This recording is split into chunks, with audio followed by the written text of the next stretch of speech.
The last thing I expected to hear after kissing my 5-year-old daughter goodbye was a nurse whisper. If her father hadn't signed that form, she'd already be in surgery. I stopped walking. My hand was still wrapped around the cold metal push bar on the pediatric ICU doors at Vanderbilt University Medical Center in Nashville. My vision blurred from tears, and for a second I wondered if grief was making me imagine things. Another nurse answered quietly. I know, her mother has no idea. The hallway suddenly felt too small. I turned, but both women had already disappeared into a supply room. 5 minutes earlier, Dr. Patel had stood beside Lily's bed with that look every parent dreads. I'd seen it before while notifying military families about fallen soldiers. I never imagined I'd be on the receiving end. We've exhausted every option, he'd said gently. I think it's time to say your goodbyes. Those words had hollowed me out. Lily looked so small beneath the white hospital blanket. Her brown hair spread across the pillow, and a clear tube rested beneath her nose. The heart monitor kept its steady rhythm, almost cruel in its normalcy. I brushed a strand of hair away from her forehead. I love you more than every star in Kentucky, I whispered, repeating the bedtime line I'd used since she was 3. She didn't answer. The sedatives had taken her hours earlier. I kissed her forehead, squeezed her tiny hand, and somehow forced my feet toward the door. Then I heard those nurses. If her father hadn't signed that form. Signed what form? The doctor had just told me there wasn't anything left to try. I stood frozen in the hallway until someone bumped my shoulder with a rolling medication cart. I'm sorry, ma'am. I stepped aside automatically. Army training teaches you to keep moving even when your world is falling apart. 46 years old. 23 years in the Army. 3 overseas deployments. Countless emergencies. None of it prepared me for walking away from my own child. My phone buzzed. Daniel. I stared at his name before answering. Emily. His voice sounded tired, almost rehearsed. Did they tell you? They said there's nothing else they can do. A long pause. I'm so sorry. I closed my eyes. So am I. He sighed. I'll head back to the hospital after I finish with the insurance paperwork. Insurance paperwork? The words barely registered. Fine, I said quietly. We hung up. Daniel and I had been separated for almost a year, not officially divorced, just stuck. He lived in Franklin, Tennessee. I was stationed at Fort Campbell. Lily split her time between us whenever my schedule allowed. 3 days ago, I'd been preparing inventory reports on base when Daniel called saying Lily had collapsed after breakfast. By the time I reached Nashville, she'd already been admitted to the ICU. Doctors believed she'd suffered a catastrophic allergic reaction that triggered multiple organ failure. Everything happened so fast that I'd barely had time to breathe. Yet now, those nurses had made one sentence undo everything I'd been told. I walked back toward the ICU desk. A young receptionist looked up. Can I help you? Yes. My voice sounded steadier than I felt. I need to know exactly what form my husband signed. The receptionist blinked. I'm sorry. I overheard 2 nurses talking. Her expression changed for just a fraction of a second. Then she smiled. I'm afraid I don't know anything about that. It wasn't the words that bothered me. It was the look. The kind people give when they're trying very hard not to say something. I'd spent enough years reading faces during Army briefings to recognize it instantly. Someone here knew more than they were willing to tell me. And for the first time since Lily had been admitted, I wasn't just grieving. I was suspicious. The receptionist's smile never changed.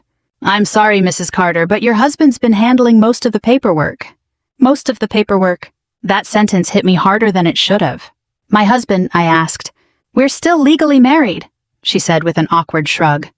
The system lists him as the primary emergency contact. I stared at her. No, I'm her mother. I understand. No, I said a little more firmly. I don't think you do. She looked around before lowering her voice. If you have questions, you'll need to speak with patient services. She slid a business card across the counter as though that settled everything. It didn't. I thanked her anyway and walked toward the elevators. Years in the Army had taught me something important. The person behind the desk is rarely the person making the decisions. Outside, the July heat wrapped around me like a heavy blanket. Nashville traffic crawled past the hospital entrance. Ambulances came and went with practiced urgency. Families sat on benches holding paper coffee cups, each one carrying a different kind of heartbreak. I sat in my truck but couldn't bring myself to start it. Instead, I opened my phone and looked through pictures of Lily. One showed her proudly holding up a bluegill she'd caught at my father's pond outside Clarksville. Another showed her wearing my oversized Army patrol cap. I look just like you, Mommy. You look much cuter than I do. She'd laughed so hard she'd nearly fallen off the porch swing. The memory made my chest ache. My phone rang again. Daniel.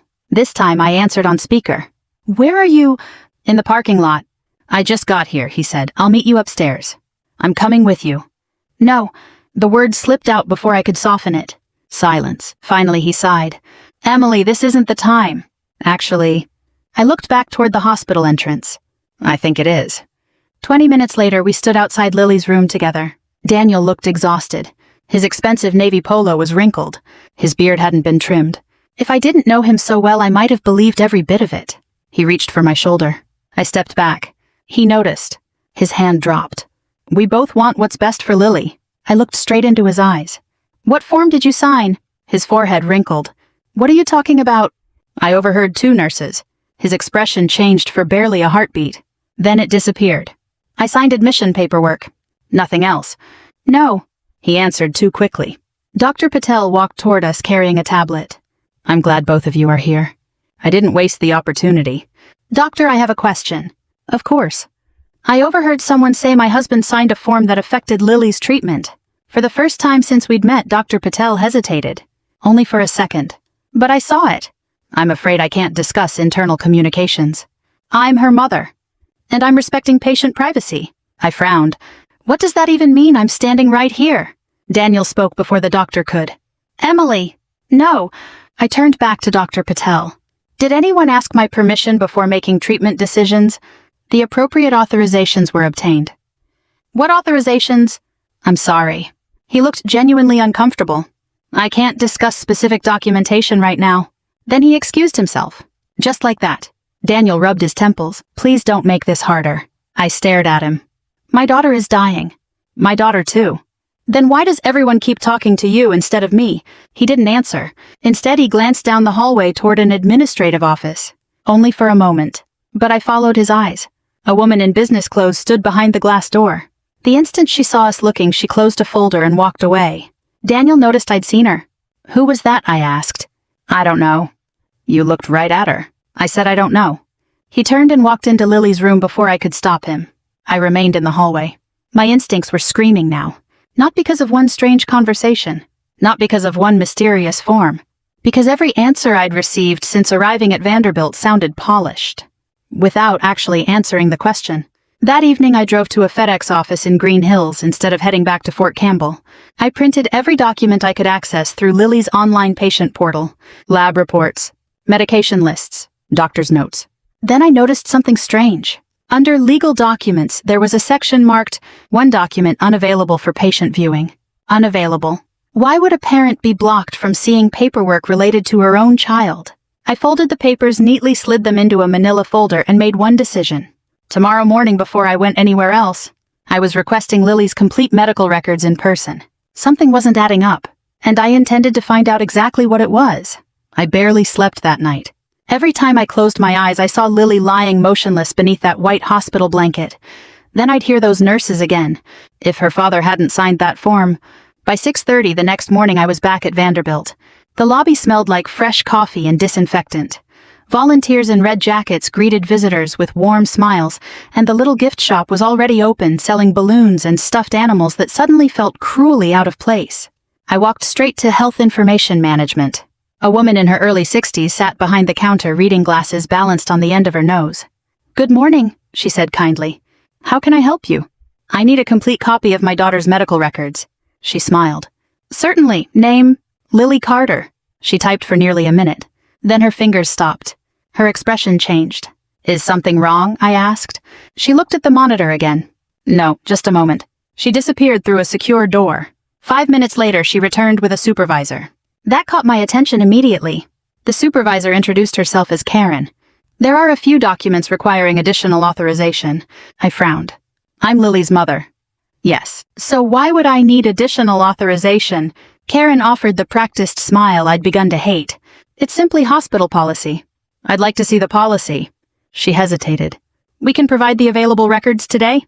And the unavailable ones, they require administrative review." I folded my arms. "Then start the review." After another long pause, Karen sighed. "It may take a little while. I've got time." Apparently, she realized I wasn't leaving. An hour later, she returned carrying a thick envelope. "I'll need you to sign here." I signed. She handed me the records. Everything looked ordinary at first. Blood work, medication logs, nurses' notes, radiology reports. I sat in the hospital cafeteria with a black coffee I never touched and started reading page by page. Years in Army logistics had taught me to notice tiny inconsistencies, dates, times, missing signatures, formatting differences. I was halfway through the stack when one page made me stop breathing. Treatment refusal authorization. Date? 3 days earlier. Time: 9:42 a.m. Reason: parent declines emergency surgical intervention after discussing risks. Below that, my name, Emily Carter. Electronic signature. I stared at it for several seconds. Then I laughed. Not because anything was funny, because it was impossible. I had been standing inside Warehouse 4 at Fort Campbell conducting inventory at 9:42 that morning. 20 soldiers could verify it. I had never spoken to anyone at Vanderbilt until Daniel called almost an hour later. I looked closer. The signature wasn't even my normal electronic signature. Someone had tried to copy it. Close enough to fool a computer, not close enough to fool me. My hands started shaking. A young employee pushing a supply cart stopped beside my table. "Ma'am," I looked up. "You okay?" I couldn't even finish the sentence. He glanced at the paperwork. "Medical records," I nodded.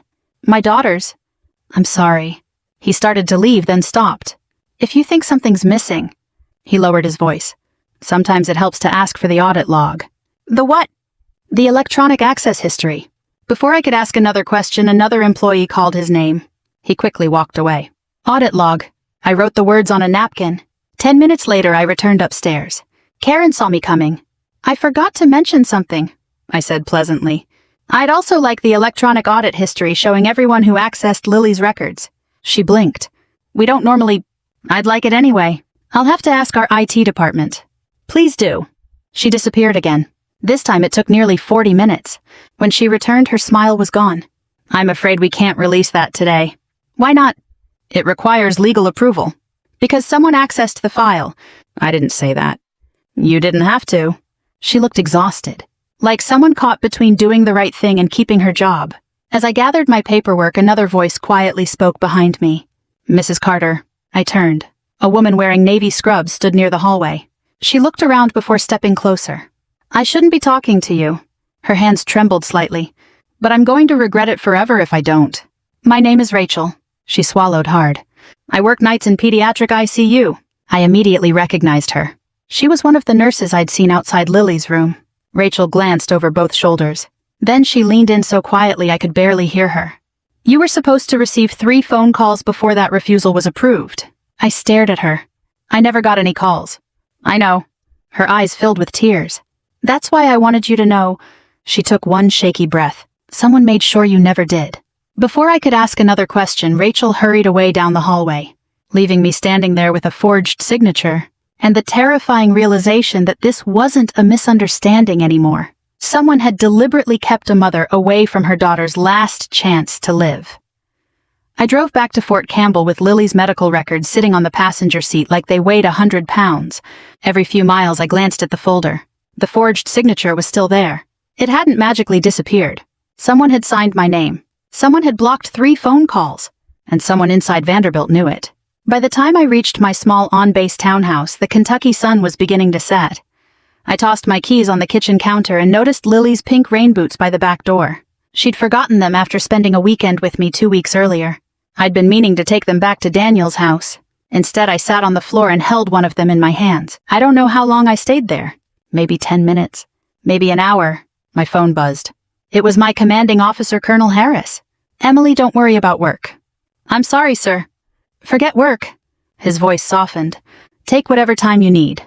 "I appreciate that." "We're all praying for Lily?" I thanked him before hanging up. The Army had always been my second family.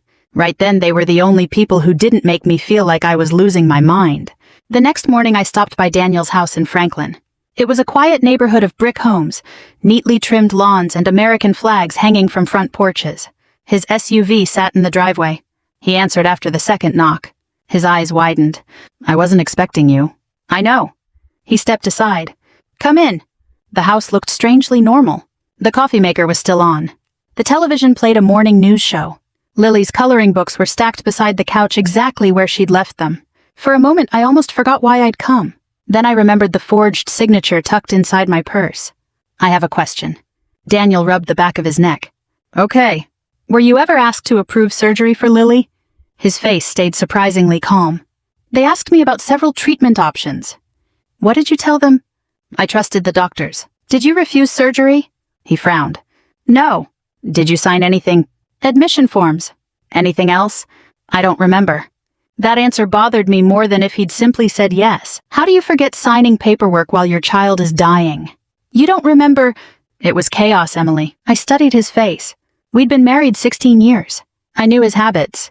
Whenever he lied, he'd scratch the inside of his left wrist. His hand slowly drifted there now. Just once. That tiny movement said more than his words ever could. Before I could press him further, the doorbell rang. Daniel opened it. His mother walked in carrying a casserole dish wrapped in aluminum foil. She stopped when she saw me. Oh, not exactly the warmest greeting. I thought you'd gone back to base. I came to see Lily's father.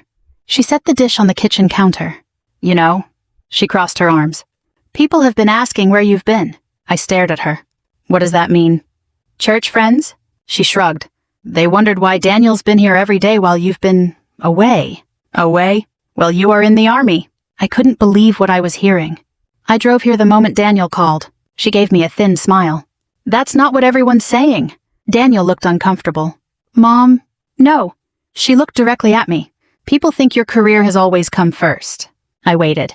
I honestly expected Daniel to defend me, to tell his mother I'd left work immediately, that I'd spent every possible hour beside Lily. Instead, he said nothing. The silence was louder than any accusation. I stood up. I should go. Daniel followed me onto the front porch. Don't listen to her. I listened to you. He looked confused. What? You let her say I abandoned our daughter. I didn't. You didn't stop her. He opened his mouth. Nothing came out. As I walked to my truck, my phone buzzed with a notification from Facebook.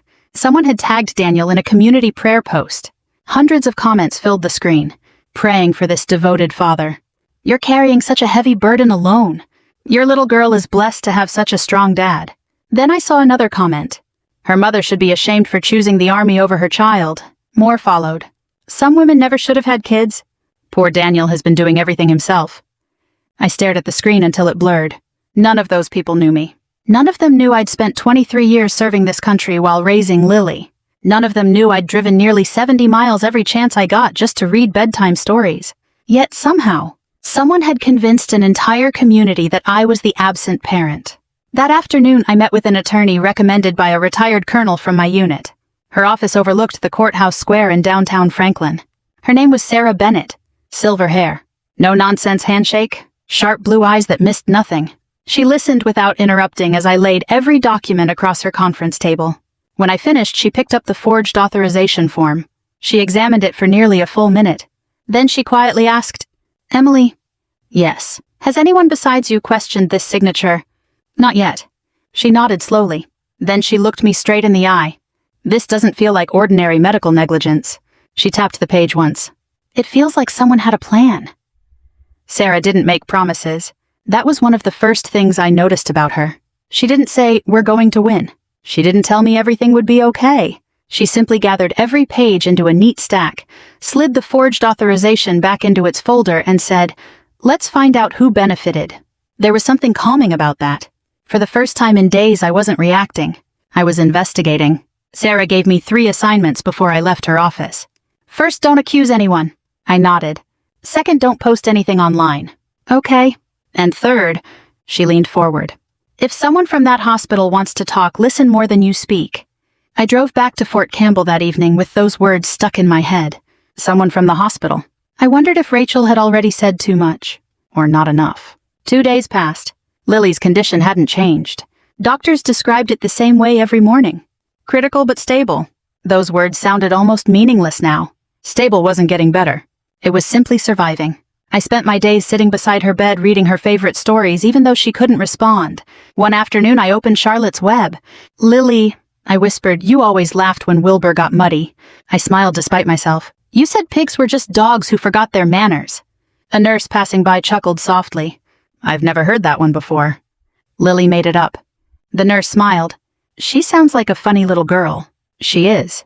I caught myself. She is. Not was. Is. I refused to let that change. Around 8:30 that evening, my phone vibrated. Unknown number. Normally I ignored those calls. This time I answered. Emily Carter. Yes. A nervous female voice replied. It's Rachel. I immediately stood up from the hospital chair. Are you okay? No. She sounded terrified. We can't talk on the phone. My stomach tightened. Then where? There's a Cracker Barrel off Interstate 65 in Goodlettsville. I know it. Tomorrow. She hesitated. 7 in the morning. Before I could ask another question, she hung up. Sarah insisted on coming with me. We arrived early and chose a booth near the back where no one could easily overhear us. The restaurant smelled like bacon, coffee, and biscuits. Retired couples chatted over breakfast. Country music played quietly through hidden speakers. It felt strangely normal. At exactly 7 o'clock, Rachel walked in wearing jeans, a gray sweatshirt, and a baseball cap pulled low over her face. She looked exhausted. Dark circles under her eyes. Hands shaking. She spotted us and sat down. I can't stay long. Sarah introduced herself. Rachel swallowed hard. If anyone finds out I'm here, you won't lose your job because of us, Sarah said. Rachel gave a sad little laugh. I've probably already lost it. The waitress poured coffee. None of us touched it. Rachel took a deep breath. I kept telling myself it wasn't my place. She looked directly at me. But then I watched you reading to Lily. Her eyes filled. I couldn't sleep after that. I waited. She finally spoke. The doctors wanted to transfer Lily into emergency surgery the first afternoon. My heart stopped. What? Rachel nodded. There was still a chance. Dr. Patel told me there wasn't. He believed there wasn't. She corrected herself. After the surgery was canceled. I leaned forward. Canceled by who? Rachel looked around before lowering her voice. Your husband. My throat went dry. He said he had legal authority. He didn't. He showed paperwork. My signature was forged. Rachel slowly nodded. I know. Sarah asked quietly. Did anyone question it? One resident did. What happened? Rachel looked down at the table.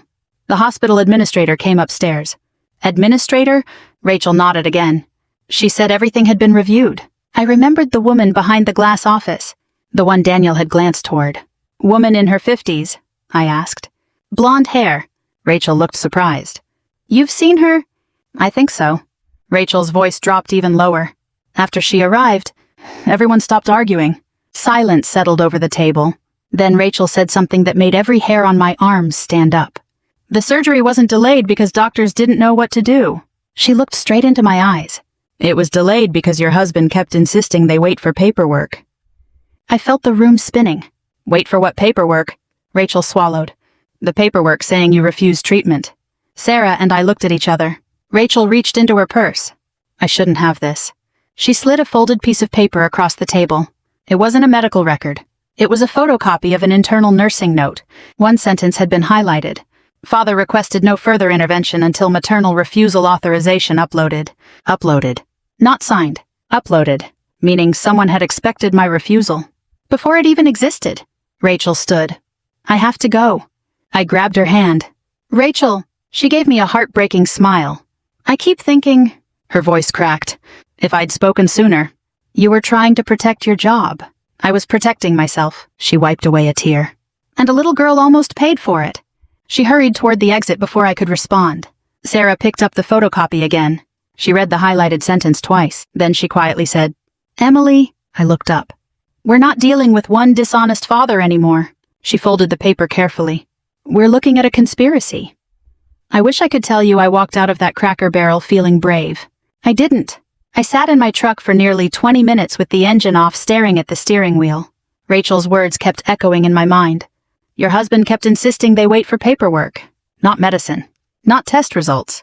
Paperwork. Sarah knocked gently on my driver's side window. You okay? I forced a smile. No. She climbed into the passenger seat. Neither of us spoke for a while. Finally, she broke the silence. Emily, there's one question we still haven't answered. What? Why? I looked at her. What does Daniel gain? That question stayed with me all the way back to her office in Franklin. Sarah's office occupied the second floor of an old brick building overlooking the courthouse square. She pulled several legal pads from a cabinet and began making a timeline across her whiteboard. Monday, Lily collapsed. Tuesday, hospital admission. Wednesday morning, emergency surgery discussed. Wednesday afternoon, treatment refusal uploaded. Thursday, I arrived. Friday, Doctors declared there were no remaining options. Sarah stepped back. We know what happened. She tapped the board. But motive wins cases. I don't understand. If someone forged your signature, she looked directly at me. They had a reason. I thought about it. Daniel wasn't a violent man. He wasn't reckless. If anything, he'd always been careful with money. Painfully careful. He'd compare grocery prices between stores. He once drove 45 minutes because another gas station was 8 cents cheaper. Sarah suddenly asked. When Lily was born, was there ever a lawsuit? I blinked. Yes. She immediately looked interested. Tell me. I hadn't thought about that in years. When Lily was born, there were complications during delivery. Sarah nodded. I remember you mentioning that.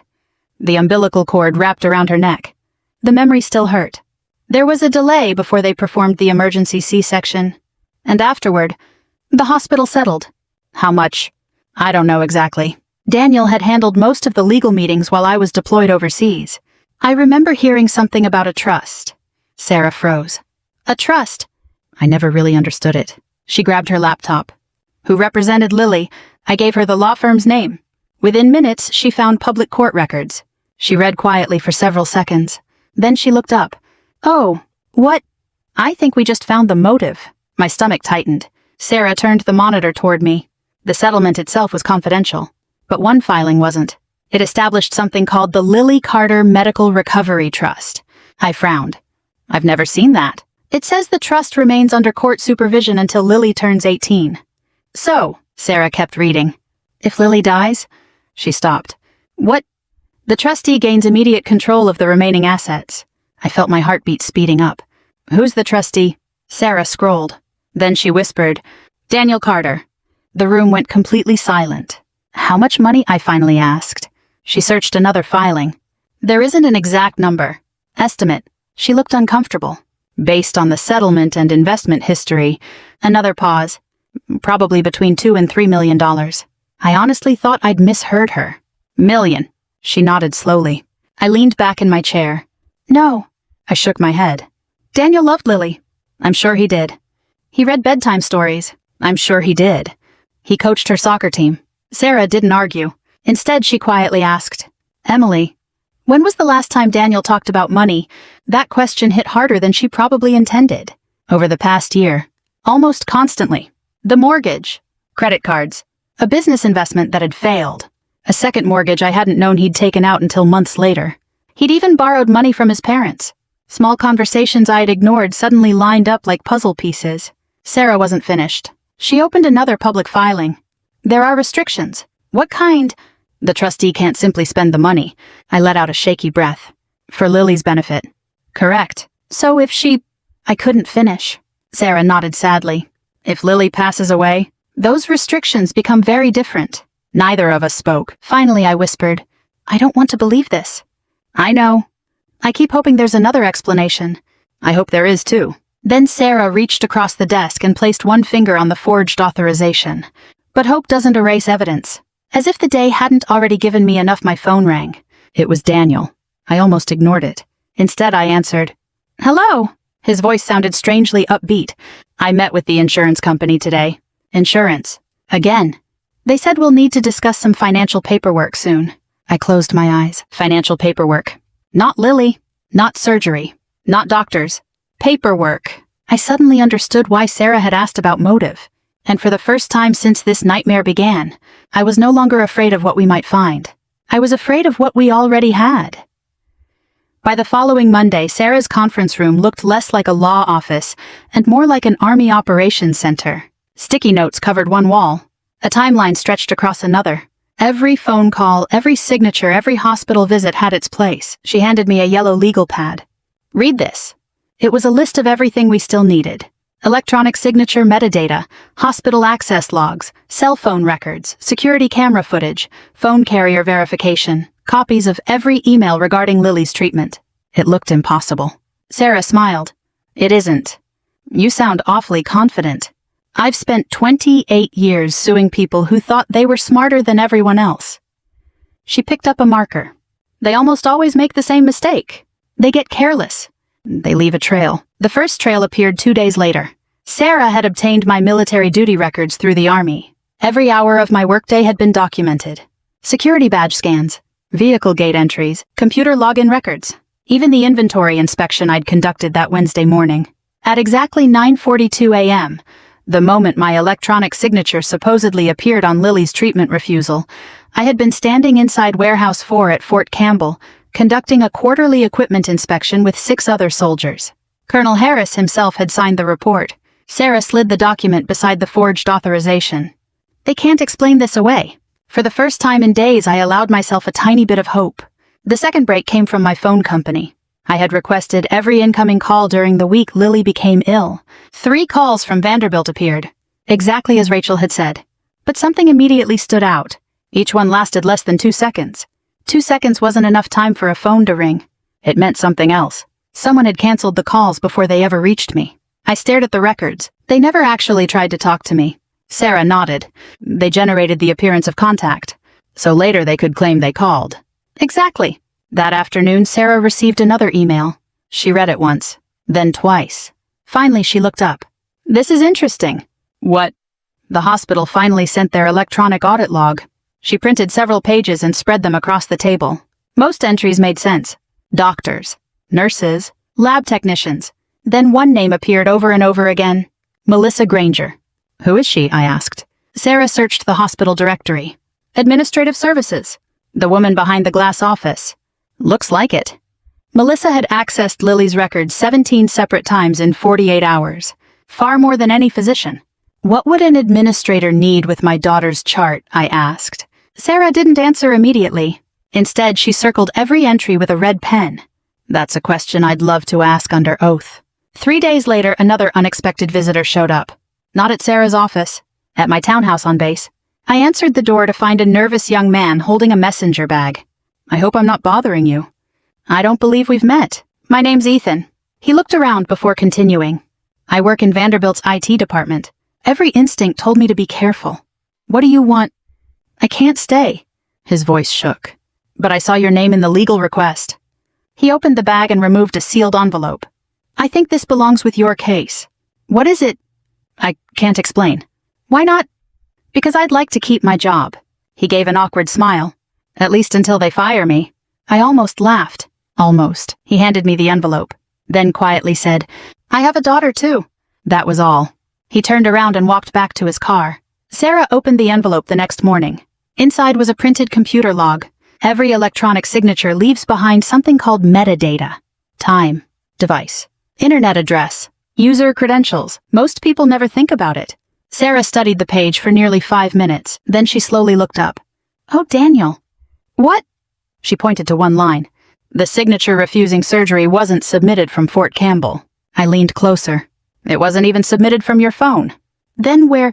She tapped the address. It came from a desktop computer. Another pause. Inside Vanderbilt University Medical Center. I felt cold all over. So whoever forged my name, I was sitting in the hospital. Sarah nodded. And they weren't hiding it very well. Before either of us could say another word, my phone buzzed. Rachel. Her text message contained only one sentence. He's trying to convince people to change their statements. I immediately called her. She answered on the first ring. I don't have much time. What happened? I overheard Daniel.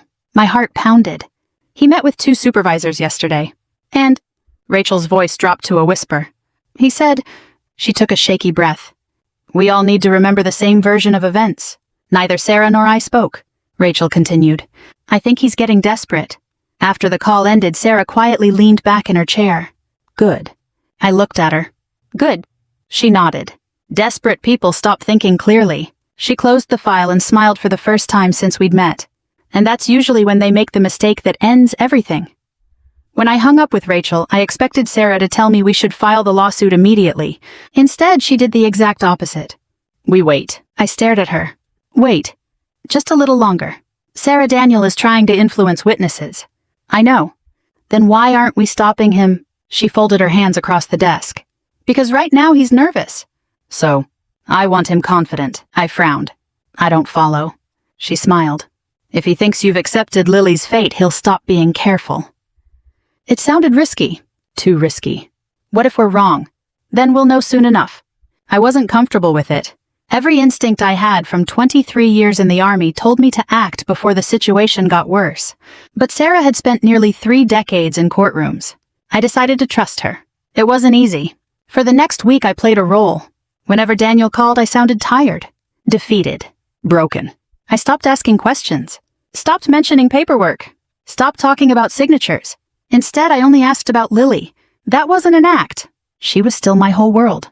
Every afternoon I sat beside her bed. Sometimes I held her hand. Sometimes I brushed her hair. Sometimes I simply watched the sunlight move across the hospital room.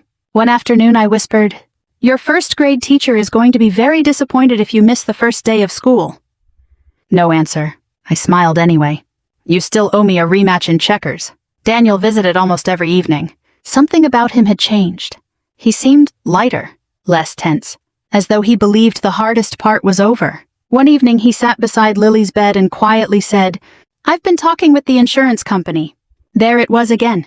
Insurance. I kept my eyes on Lily. "They've been very helpful." "I'm glad. I'll probably have to handle some financial matters soon." I nodded without looking at him. "If that's what needs to happen."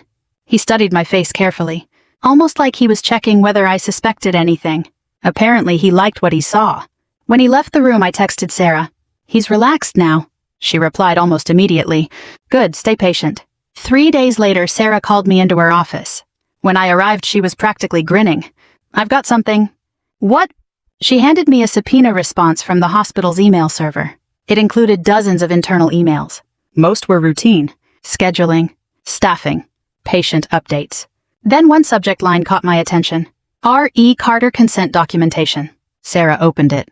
An administrator named Melissa Granger had written, "Need maternal authorization uploaded before noon, father becoming impatient." Another employee replied, "Still waiting." Then 23 minutes later, "Completed." No mention of speaking with me. No confirmation that I'd been contacted. Just completed. I felt sick. They were treating my signature like a missing attachment. Sarah nodded. "Exactly." That afternoon, another unexpected piece fell into place. Rachel called. "You need to hear this." "I'm listening." I was charting at the nurses' station, and Daniel came in looking for Melissa. The administrator. "Yes," Rachel lowered her voice. "I couldn't hear everything." "What did you hear?" He said. She paused. "Just make sure everyone remembers it happened the way we discussed." I looked across Sarah's office. She was already writing notes. Rachel continued. "Melissa told him people were asking too many questions. And then," he laughed. Rachel's voice hardened. "He actually said, 'Emily doesn't have anything. She'll never prove it.'" I closed my eyes. For the first time since this nightmare began, I wasn't heartbroken. I was angry. Not loud, explosive anger. The quiet kind. The kind that settles deep inside you. The next morning, Sarah received another phone call. This one came from a federal investigator assigned to healthcare fraud. Apparently, our lawsuit had caught someone's attention. The investigator asked one question. "Has anyone requested the hospital's backup servers?" Sarah smiled. "Not yet." "Do it." Within hours, an emergency preservation order was issued. No emails, no computer files, no electronic records could legally be deleted. Later that afternoon, Sarah leaned back in her chair. "If Daniel or anyone else tries destroying evidence now," she shrugged, "that's a separate crime." That evening, I returned to Lily's room. I took her tiny hand in mine. "I think we're getting closer, sweetheart." The machines continued their steady rhythm. I looked at her peaceful face. "I don't know how this ends." I swallowed hard. "But I promise you one thing." I gently squeezed her fingers. "No matter how painful it gets, I'm not letting anyone rewrite your story." As I stood to leave, my phone buzzed again. It was Sarah. Only 4 words. "You need to come." Then another message appeared. Someone just confessed. Sarah's office was already full when I arrived. The federal investigator sat at one end of the conference table. Across from him was a middle-aged man in a Navy suit who introduced himself as Special Agent Brian Foster from the Department of Health and Human Services Office of Inspector General. That got my attention. I hadn't expected federal investigators to become involved. Sarah motioned for me to sit. "The person who confessed isn't Daniel." "Then who?" "The hospital's IT technician." I immediately thought of Ethan. Sarah nodded. "It's him." Ethan looked exhausted when he entered the room. He kept twisting his wedding ring. "I've never done anything like this," he said. "No one's accusing you," Sarah replied. "I still feel responsible." He placed a flash drive on the table. "I made a copy before anyone could erase it." The investigator asked quietly. What's on it? Server logs. He swallowed hard. They show every change made to Lily Carter's electronic record. The room fell silent. Agent Foster plugged the drive into his government laptop. Nobody spoke while the files loaded. Finally, he stopped scrolling. There it is. He enlarged one screen. Everyone leaned forward. It showed the forged refusal authorization. Below it was something I had never seen before. Original user Melissa Granger. Edited by Melissa Granger. Electronic signature attached Emily Carter. Location Administrative Office. Vanderbilt University Medical Center. Timestamp 9:42:17 a.m. Exactly the same time I had been inspecting military inventory nearly 70 miles away. Agent Foster looked at Ethan. Can anyone alter this log? No. Delete it. No. Why not? It's mirrored on 2 independent backup servers. Sarah looked at me. This is what we've been waiting for. 3 weeks later, Vanderbilt agreed to an emergency administrative hearing. Hospital executives attended. Department heads attended. Insurance attorneys attended. Daniel arrived wearing a charcoal gray suit. He looked confident, almost relaxed. When he noticed me, he offered a small nod. I didn't return it, Sarah quietly whispered. Let him talk. The hearing began at 9 o'clock. One executive after another described hospital procedures, policies, protocols, safety standards. Everything sounded polished, professional. Then Daniel testified. He dabbed his eyes with a handkerchief. I only wanted what was best for my daughter. His voice cracked. I trusted the doctors. Several people in the room looked sympathetic. Then Sarah stood. She carried only one thin folder. No speech, I whispered. She smiled. I don't need one. Mr. Carter, she began calmly. You've testified that your wife declined emergency surgery. Yes. You personally heard her refuse. Yes. Sarah nodded. What day was that? Wednesday. What time? Around 10 in the morning. She wrote something down. And where was Mrs. Carter? At the hospital. Sarah looked toward the investigator. Agent Foster stood and handed copies of Army duty records to everyone in the room. Sarah smiled politely. Actually, she looked back at Daniel. Mrs. Carter was conducting a military inspection at Fort Campbell. Daniel blinked. You'd like to change your testimony. He swallowed. I may have remembered the time wrong, Sarah continued. No problem. She displayed the electronic server logs on the large screen. Every person in the room turned toward it. The electronic refusal was uploaded from inside this hospital. Silence. Not Fort Campbell. Another click. Melissa Granger's name filled the screen. Another click. The audit history. Another click. The failed phone calls. 2 seconds. 2 seconds. 1 second. Never connected. Sarah's voice never rose. She simply kept presenting one fact after another. Then came the final witness, Rachel. She walked slowly to the front of the room, hands shaking, voice barely above a whisper. I was on duty. She looked directly at the hearing panel. The surgical team wanted to take Lily into the operating room. One executive shifted uncomfortably. Rachel continued. They were told to wait. By whom? Sarah asked. Rachel looked across the room, straight at Daniel. Her father. The room became so quiet I could hear someone coughing in the hallway. Rachel wasn't finished. He kept saying, her voice broke. Don't move forward until the refusal is uploaded. Nobody spoke, not the executives, not the attorneys, not even Daniel. His lawyer slowly closed his notebook.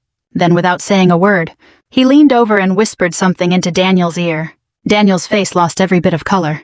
For the first time since this nightmare began, he looked afraid. And I knew. He finally understood that the story he'd worked so hard to create had just fallen apart in front of everyone who mattered. I always imagined that if the truth ever came out, I'd feel victorious. I didn't. I felt tired. Deep down in my bones, the kind of tired that comes after weeks of sleeping in hospital chairs, eating vending machine dinners, and trying to stay strong because there wasn't any other choice. The hearing ended just before noon. No one rushed toward Daniel anymore. The same executives who had been nodding while he testified now avoided looking at him altogether. Melissa Granger quietly slipped out a side door with her attorney. She looked nothing like the confident administrator I'd seen behind that glass office. Within an hour, Vanderbilt placed her on administrative leave. By the end of the week, she'd resigned. The federal investigation moved much faster than I expected. Sarah warned me not to celebrate. This is only the beginning. She was right. Over the next month, I sat through interviews with investigators from the Tennessee Bureau of Investigation Federal Healthcare Fraud Agents and the District Attorney's Office. Each interview lasted hours. Every detail mattered. What time did Daniel call you? What exactly did Dr. Patel say? When did you first request the medical records? Sometimes they asked the same question 3 different ways. Not because they doubted me, because they wanted every fact to match. It did, because I had nothing to hide. The hardest interview belonged to Dr. Patel. I happened to see him leaving one afternoon as I waited outside an investigator's office. He looked 10 years older. When he noticed me, he stopped. I owe you an apology. I didn't say anything. I believed the paperwork. His shoulders sagged. I should have questioned it. I studied his face. There wasn't any arrogance left. Only regret. I trusted the system, he said quietly. So did I. For a moment, neither of us spoke. Then he added something I'll never forget. In medicine, sometimes we become so focused on documents that we forget the person standing in front of us. I nodded. I hope none of you ever forget Lily. His eyes filled with tears. I won't. Daniel was arrested 6 weeks after the hearing. Not at home. Not at the hospital. At the accounting firm where he'd recently started consulting. The local news covered it that evening. The charges filled nearly half the screen. Forgery. Healthcare fraud. Conspiracy to commit fraud.